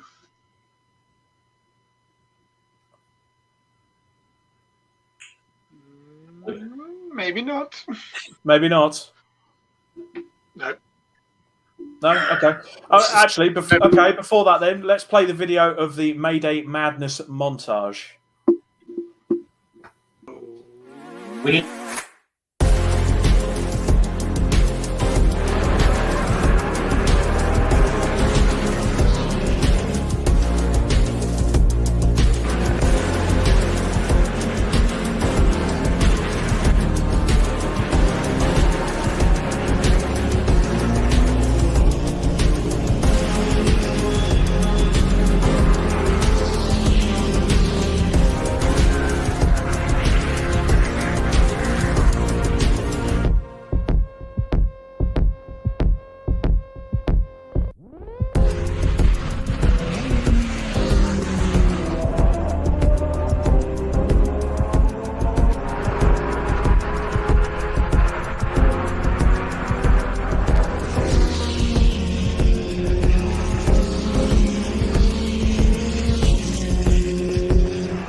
There we go. That was a very cool video. That is a very cool video, isn't it? That is. There's a lot of good cars. Is that the Castle? Is it Castle Coombe? Is that the Castle Coombe Championship? Is that run what you run pretty much? So you've got the Castle Coombe Saloons. I have to mention, actually, it was Super Gary Preble. They got a Preble 1-2 with his brother Adam getting second.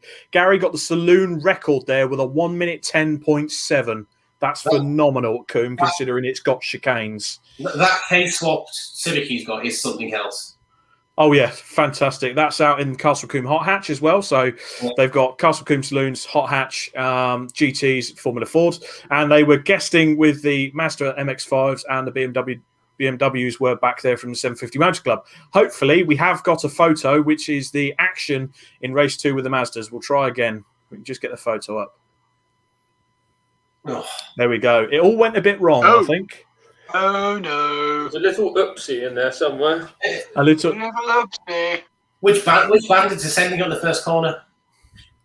Yeah. Yeah, I think that's actually one of the chicanes. But thanks, many thanks to Sepia Photo. Chris Pearson actually sent me loads of images in, but the script was so packed, I just didn't have a chance to fit them all in. We've got so much on, it's unreal. But thank you very much for sending that in. Have cracking a look photos, at his, as per usual, mate. Cracking photos as per usual. He's been following the Team Hard guys out as well, so check his page out. Sepia Photo, CPEFOTO on Facebook. Have a look. He's got some great content on there as well. Mega. Just down to some comments there before we have a quick look at the time attack round at Cadwell Park. So Sam Pearce, getting bottled by your own brother, is it because you beat him to your sister? How have we ended up here? Moving on. What sound effect that deserves. Whap, whap. Moving on from that, Jonathan Bevan asked if it's on a loop. No, it's a circuit, John. That's what the cars are on. Chris Pearson does say that was at the S's. That was quite quick, wasn't it? That was quite quick. That was good. That's good for you. Right. Time attack descended upon Cadwell Park just as they got to their monsoon season on the bank holiday Monday. They had an average grid of 17, so obviously the time attack guys are mixed up with pocket rockets, club class, pro classes as well. Ben Robinson had a bit of an incident with his Noble. Hopefully he comes back a bit stronger in the pro class. The Civic Cup was there as well. Alistair Camp winning race 1. Cam, go ahead. Can I think about time attack? It's just qualifying, isn't it? Pretty much. It's four qualifying sessions, basically. So, yeah. I respect the cars and everything, but it is just qualifying. Anyway. Yep, so there was a... Rob likes to cover it. Rob likes to cover it. I likes to cover it just in case, you know, that you have a lot of time attack guys that do circuit racing as well. Just keeps everyone happy. And of course, they've got circuit racing on the bill this year with TCR, VWs and stuff coming on as well. So Ali Camp was a race 1 winner, but the conditions did get so torrential, they cancelled the Civic Cup race 2 and they cancelled all the finals for the time attack. But the one thing I will say, did you see that micro that was out in Pocket Rocket? That was so cool. Oh, wicked looking car. But there was also was there a Ford Fusion out that was rapid as well? Yes. Yeah, but Rob Boston. It's got a K20 in it. I'm sick of K-swaps. I've still got a B series. Yeah. Anyway, still Honda. Exactly. We have try something different, everybody. There are more engines than K20s and B series engines out there. Just so you know. Exactly. Right. Okay. So yeah, Civic Cup. We've got a picture of the torrential swamped grid here. The only thing that's missing is oars, really.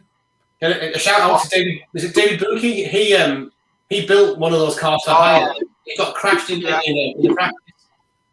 Crashed in testing and probably has to reshell one of them, I think, from what I heard. So gutted, really. That was it was a tidy looking car. That. Yeah, unfortunately, that's a risk you take. Unfortunately, with motorsports, but hopefully he'll get himself back on the grid soon. Yes, definitely.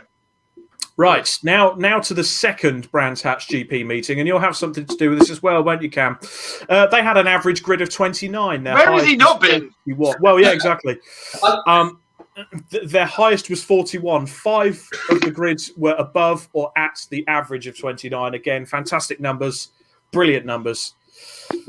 The Bernese V8s and the All Porsche Trophy were out of 41 car grid with Caterham, Porsche Cayman, and the Boxsters heading up the field with Jonathan Evans and Adam Southgate. Dan Gall with a double win in the Jedi Mark 6 in the Monoposto, and you were out in the Racing Saloons, Production Golf, and BMW. Well, you weren't out, but you were supporting your mate Ricky Taylor, Cam. Yeah, we're helping out Ricky. So myself, Dick, and Jay from Snodhurst, we were helping out Ricky. Did really well. Managed to stick it. I think it was P3 overall, first in class. It's obviously 2 race weekend. First corner, Paddock Hill, absolutely bins it. And it hits another car, and that was it. That was a relaxing 4-hour gap turned into an absolute carnage. Gravel everywhere, brakes off, kicking dents out. We got him back out, but that's not ideal, Ricky. But he didn't roll it this time. He's rolled the car, I think, 3 times. Well, not ideal, Ricky. One of his funniest stories is he did the Brands GP, and he was testing. Sorry, Ricky, tell this. He was testing the day before on the Indy circuit, and he forgot he was on the GP circuit the next day. He went through Surtees and didn't turn left. Rolled the car. Love it. That record. Jesus, that car's quick. Oh, He's missed half the circuit. He rolled it. Yeah. He tried to make the corner and rolled it. Oh, He understeered off and just got the car inside. is Ricky the one with the video that went viral at Paddock Hill where he lost it, came back, hit the barrier side on in the Fiesta? Yes, I remember. And rolled it. I rolled it. I mean, to be honest, you can't say he isn't trying. You've got to give him that. He's a quick person, isn't he? I'll try on your Focus this weekend then. Roll my car, and I will cut you with razor blades. We'll leave it there. CMMC Super. Oh, I know. I'm pitching a tent. The CMMC Super Saloon and Tin Tops are out as well. Rod Burley got a pair of wins, and Jonathan Bevan. We know you're watching, Jonathan. He gets starred. For a mechanic, doesn't he? Yeah, he did really well in his DC5. We've got a lovely photo here of the rather varied grid. The VWs were out as well. Do you recognise that Corrado, Nick? I certainly do. Is that Mr. Lark? Yeah, That is. So he was out with the classic VW, as you can see there. Is this the same Ken Lark that retired like 2-3 years ago? He retired last year, and everyone went, yeah. That Corrado, it's proper quick, that Corrado, isn't it? What is it? It's 2.9 V6, VR6. It was It's the VR6, yeah. But he also can pedal. he can pedal. Yes. He's well, not really pedal because it's powered by a motor, but you know what I mean. Silence. Hang on, have you got a cricket? There we go. To be honest, I was waiting for the cricket sound effect to start then. I haven't got them all loaded up, Rob. I'm not like an effects nerd. What do you mean all loaded up? What is this you've got there? Show us. It's called an app. Oh. It's not that technical, Oh, I thought you'd gone out and bought a proper sound deck or something. No, I downloaded it as we went on the stream just for a laugh. Why not? Okay, the MSV Super Cup was out again with the Track Day Trophy, and we've got a nice little video for you.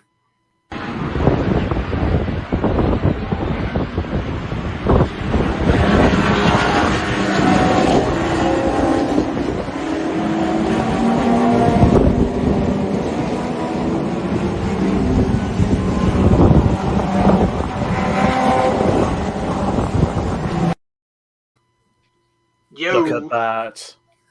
Looks good. So nice big pack grid there. I see that comment, Mario. We need a tumbleweed sound for Rob. Thank you, Mario. Thank you.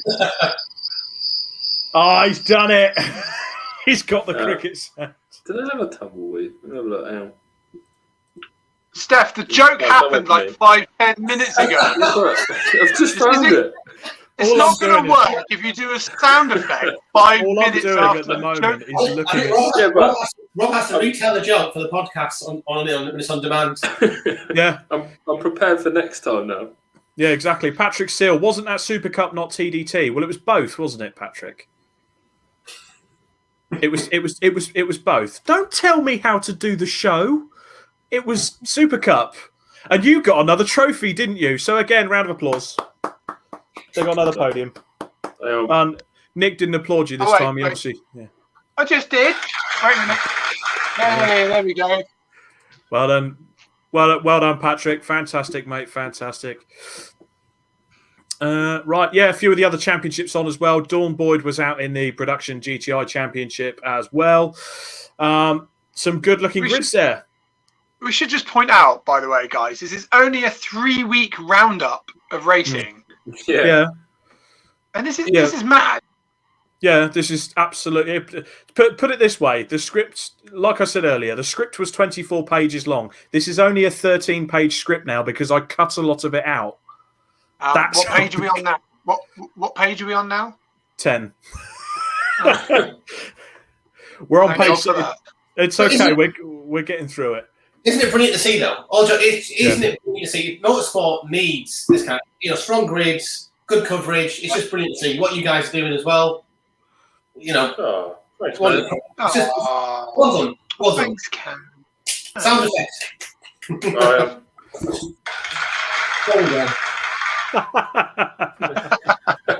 Well, I did chat to Rod Burley on the weekend, and a worrying thing he said is, in 5 years' time, he reckons we'll go electric. No, it won't. It will be what it will be. Be able to afford that. No, what it will be is there will probably be and not in 5 years. We're looking at 10, 15 years. There'll be an option to convert your car, but it will be like horses. People ride horses now for enjoyment. People will have race cars for enjoyment. There will still be proper combustion race cars there, Stefan. Yeah. Also, at most circuits you go to, there is no electric car. 9 times out of 10, they're not selling fuel, let alone can you plug your car in to charge it up in between races. Yeah. Just saying. Has anyone got a USB lead? We're racing in 20 minutes. Oh, could you imagine that? Brilliant. Absolutely brilliant. Well, the BRSCC finally had their first meeting of the year at Donington Park. With an average grid size of 27, 4 of them were above average. There were caterhams galore. Now, I haven't covered all of the caterhams purely because, well, I've covered the 7 UK and the 310R. There's so many of the Caterham Championships on as well. Massive grids. Yeah. If you get a chance, get yourself onto the BRSCC YouTube page. Have a look at some of the Caterham racing. It was brilliant. It was absolute close action, swapping a couple of seconds per every 5 positions. It was just... Yeah, it's good. That's what you want. Absolute wheel banging. Honestly, guys, again, if anyone's listening to this podcast for the first time or watching the show for the first time or anything like that, and you're like an avid British GT champion or a fan, or a BTCC fan, honestly, the racing at club level is better than that. So get on it. Tell your friends about it. And Nick, can I add one more point to that as well? When you go to a paddock, how welcoming are club racers compared to pros? When I first started going to racing circuits in 1998, I used to spend more time at Croft Racing Circuit in the outer paddock than in the main pit lane. Yeah. Because everyone just lets you in, come and have a look, come sit in my car. Yeah. You want to know anything? Give us a shout. It's honestly the best place in the world. Different burgers. It's true. You can't beat a weekend, a club level weekend, can you? Let's be honest. Although I think with the COVID restrictions, it's going to be awkward still. I still think we're going to have restrictions on outer paddocks. I believe. Yeah, I think. Yeah. It'll be like last time, won't it? You won't be able to go in the outer paddock all the. Yeah, but let's wait and see. Unless maybe they'll do this vaccine passport they're on about then. So. Oh, they're going to do that, aren't they? Yeah, they're going to do that. It's going to come in. Right, let's just go back to some comments before we cover the BRSCC meeting at Donington. Sam Pearce quite rightly asked, where's everyone going to charge their cars at Cadwell Park? Nick Jackson's actually come back to him off your massive generator that you trailered up behind a 20-year-old diesel truck. Very good point. Either that, or everyone, as Chris Pearson says, everyone will be turning up with solar panels or windmills, wind turbines.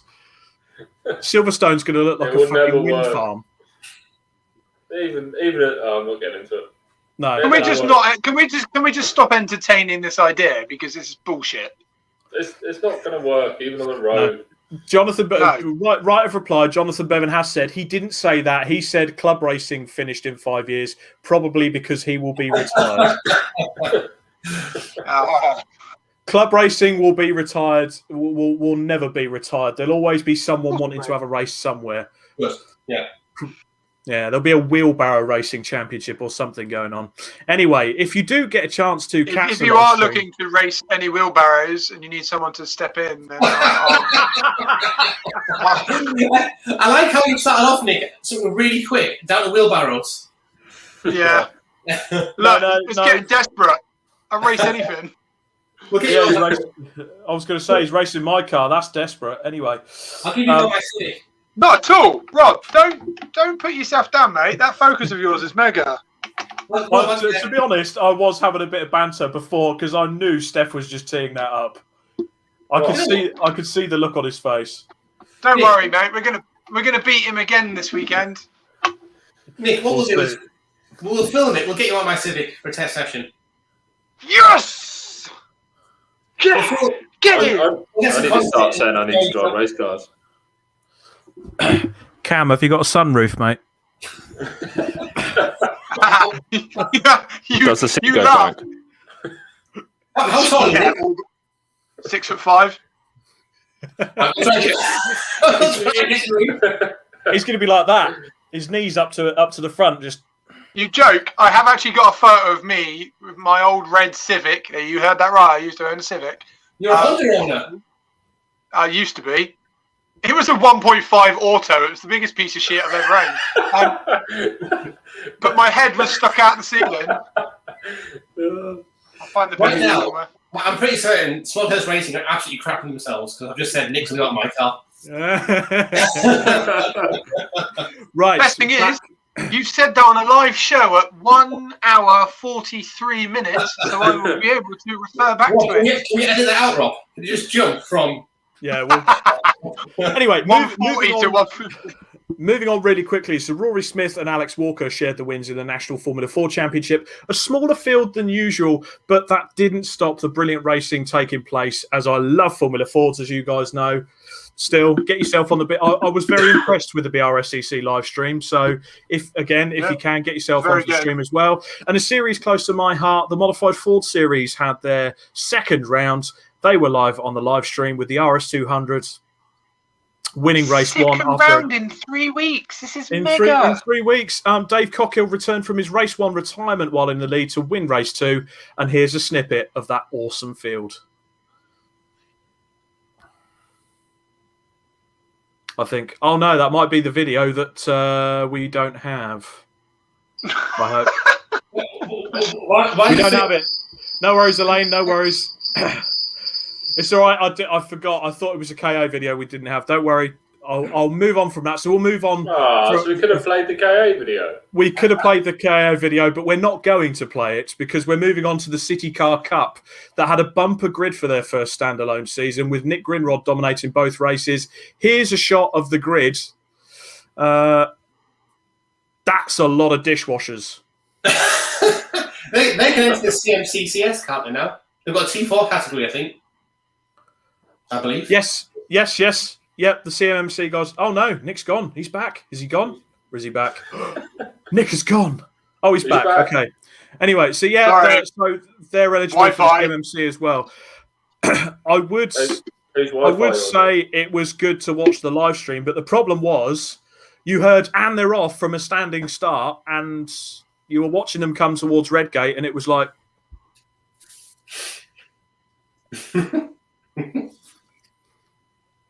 And they've not even got to the pit. They've not even got to the pit exit yet.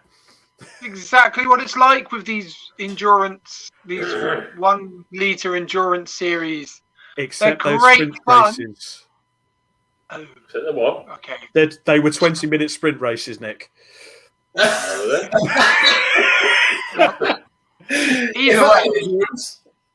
Either way, it doesn't work. We did that in the KAs, and that just doesn't work. No. Okay, moving on to. They're not exciting. It's great racing, but if you want race car drama, definitely not the case. What do you think? As in, they're good to drive, but not good to watch. Well, no, they're good. They're good to watch, but if you're racing them as a car, so race cars for me should be loud, obnoxious, smelly fuel, uncomfortable. It's a race car. Yeah. These cars just aren't that. There's no drama. There's drama, but I mean, little engines just popping away. It's not a race car, but it's fun. Fair point. That's what I'm trying to get at. Somewhere to start. Yeah, 100%.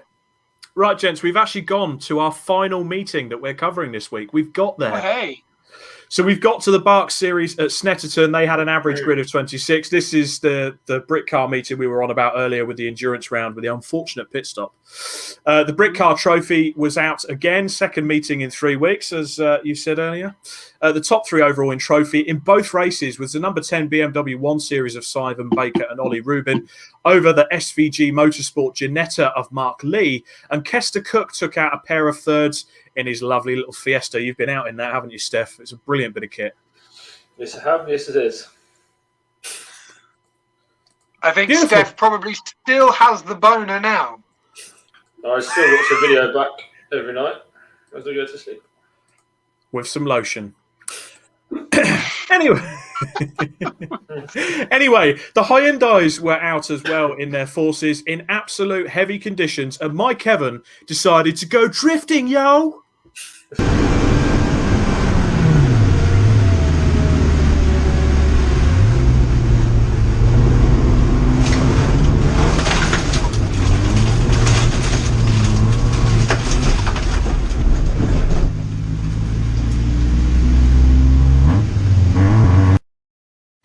Jesus, well played. There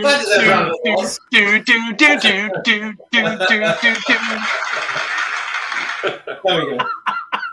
Nicely Fantastic. done. Andrew Jordan, some guy that used to be on telly in a race car, grabbed a pair of race wins in the Mini Miglias, and some other guy that used to be his teammate in some really professional race series grabbed the pair of wins in Mini 7s. Charlie Hand then got the double in the Junior Saloon Car Championship, or Citroen Saxos for kiddies for short. That's about it. So that actually concludes our race roundup. Well done. Hey, what a race! So what's today's topic for discussion? Today's topic for discussion. We've kind of been talking about it. We've been talking about it all the way through, but today's topic for discussion is, and we're out of time. Anyway, in all seriousness, looking back over what we've just been through, just how good have the grids been with COVID since COVID? Honestly, guys, it's easy to, just hats off to all the organisers, because obviously everything is still up in the air and life has been a bit shit, and these guys have had to deal with not racing last year, or dodgy finances because we're not racing at tracks, etc., and to put on such a that's a 3-week summary of some seasons have only just started, so throughout the year we're going to be covering even more races, but you got to take your hat off to all the organisers, all the the tracks and everything like that, because And the crap as well, Nick. I mean, everybody. Yeah, absolutely everybody. Like, just stick in with it. I know it's not been easy. It's been a shit couple of years. So yeah, fingers crossed, guys. We are very much reaching the end of this saga, and if it carries on the way it's been going, it's just only going to get better, isn't it? So. As long as we get out there. And you know what? It's the matter of fact that I'm going to Silverstone this weekend. Normally I would be a bit nervous and trepid or whatever, but the fact that we're just going racing again. Yeah. My thoughts would have, a year and a half ago, my thoughts would have been different. I'd have been a bit nervous. I'd have been a bit of this trepidation, putting stress upon yourself. But you know what? We've been through a year and a half of shit, so we've earned it. Yeah, well said. Yeah. Well said. We need it, right? Let's be honest.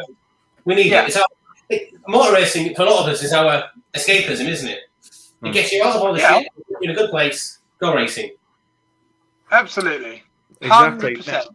Now that is actually part of... go on, Nick. You know, it's not just the racing side of it, is it? It's the fact that you get to see your mates, socially distance, etc., like that. Catch up with everybody. It's just, just so good. Yeah. So good. It is so good. Now, quite an important message as a part of that is actually part of our partner focus this week. Kerry Wheeler of Keep Well is actually taking part in the Mental Health Awareness Week. She's got tips every day to keep the mind going as it should. There's a lot of people stressed out there. There's a lot of stuff going on, a lot of people dealing with a lot of mental issues at the moment. So if you can, get yourself onto the Keep Well site there. She's got a lot of stuff there, and she helps out with people that are just a little bit stressed at the moment and just helps you to control that mentally. And just check on your mates, check on your family, guys. It's you know, everybody's got their own story, so just make sure, you know, I know we're all going through crap, we're all going through shit, we all are. But if just text your mate or something. Oh, hi, how are you? Something, I don't know. Just look after everyone, really. Just try and be exactly. Have a 100%. Laugh. Yeah, exactly, 100%. So that's none of us are getting out of this alive, are we? Exactly. So we're not getting out of this alive. Exactly. And we couldn't have picked a better sport to try and make it out not alive. But you know, exactly. What can I say? We've got a couple of quick ambassador. Not a long time. We got a couple of quick ambassador alerts, and then we're going to finish off with the comments this evening. Now, Simon Court was out in his Mazda engine low cost, a bit late, but better late than never. He had an awesome first 750 Motor Club at Mazda race weekend at Silverstone. After qualifying in the dizzy heights of third for race one, he's going to blame an intermittent fourth gear issue for dropping him off the lead pack and eventually finishing eighth. Regardless, he had a brilliant battle with Martin Farrelly, thought he clinched a place on the line, only to learn after the race the flag is waved at the back of the starting grid, not the front. Oh, no. Starting race two in ninth place meant he was mid-pack going into the first few corners. He got tagged and punted off at the second corner, which was a little bit of a dead zone for most of the races, and meant the rest of the race was pretty uneventful, but still managed to climb back up to sixth. Well done, Simon. He's got a new rear wing and potential replacement gearbox on the way, as well as that all-important horsepower-producing Club Racing UK sticker, and should be all good by the time they're out at Donington on the 22nd of May. Where they will probably have some spectators. We got a picture of Simon out in action here. There we go. Look at that. That's a good-looking car, that. Yeah. Beautiful. Now, the other ambassador to mention at this moment is Emilia Vincent. She's had some setbacks at the moment, but Wiltshire College have got her car out. And she's been out testing at Castle Combe during the week as well. She was part of the Slip and Grip Automotive track day as well. I think they're still part of the members scheme, aren't they? They're still part of the... so they're part of the CR UK membership scheme. So sign yourself up to be a CR UK member. Steph's probably going to tell you to buy some merch at some point as well. So keep a lookout for that on the CR UK website. Nicholas? For the record, Emilia made up 3 seconds from their track day testing the other day. Testing track day, found 3 seconds in that car. So top effort, guys. Top effort. Brilliant. So that's the end of the partners. Everything. Let's just go to the comments before we finish this evening. We could have used that. We could have used that for the Holden picture. What was that? We could have used that for the Holden picture. Okay, what's this one? I could have used that earlier as well. Mario Neophytu sums it up perfectly. Club racing is the best. Michael Saunders, Modified Fords, gutted I couldn't be there. He's going to be there at Mallory Park. Mario also says his brother Jimmy is currently leading the Modified Ford Championship. And he also said, as part of the Brit Car Trophy, Mark Lee actually missed out on the second race win by 0.03 of a second. Gutting for the SVG team. British Sweet. Robin Welch as well. It's all up in the air, and he's got a 24-hour race to look after at the end of May. Of course, the C1s are going to be out for their start of the season with their 24-hour spectacular. Jonathan Bevan echoes the thoughts of everyone. He turned up to Brands to race, and it felt absolutely special. Now, Liam Browning has asked, have you done the City Car Cup feature yet? Yes. I hope he's on about this episode because, we have featured it, but... Yeah. Yes. We have. Yes, we have. We will be doing something more in depth with the BRSCC probably later in the year. We're spreading things out. We can't do all the episode ideas in one bunch because we'll run out of stuff to talk about. We are here to stay, people. We are here to stay, and it is only May. We are here to stay, and it is only May. What a way to finish, eh? Matt Cleary, good luck, you guys, at the weekend. Thank you very much. So, myself, Stefan, Matt, and Nick will be at Silverstone this Saturday for probably a very wet track day championship race on the Silverstone National Service. I'm going to send it. Nick's going to send it, as am I, as is Steph, as is Matt. Hopefully, he gets a go in the race this time. He got a go last time. What, half a lap? He got half a lap Still last got to go.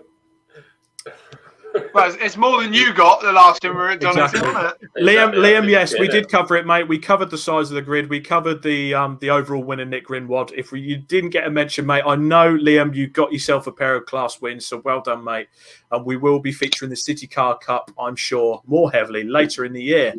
But as we hit the 2-hour mark, any final thoughts, gentlemen? Let's start with Cam. Just brilliant to be back out there, and brilliant that everyone's making the effort to make club racing what it is, and carry on the good work, chaps. Good to see you. Thank you very much, mate. Very well. Fantastic, thank you. Stefan, Nick, any last thoughts?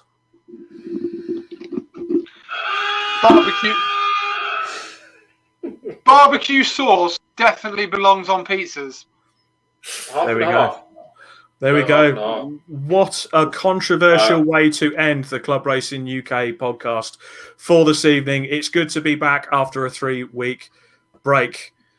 We'll see you next episode, hopefully, in a few weeks' time. Yes, hopefully. And we'll see you guys very soon. Stay safe. Thanks for joining us, everyone.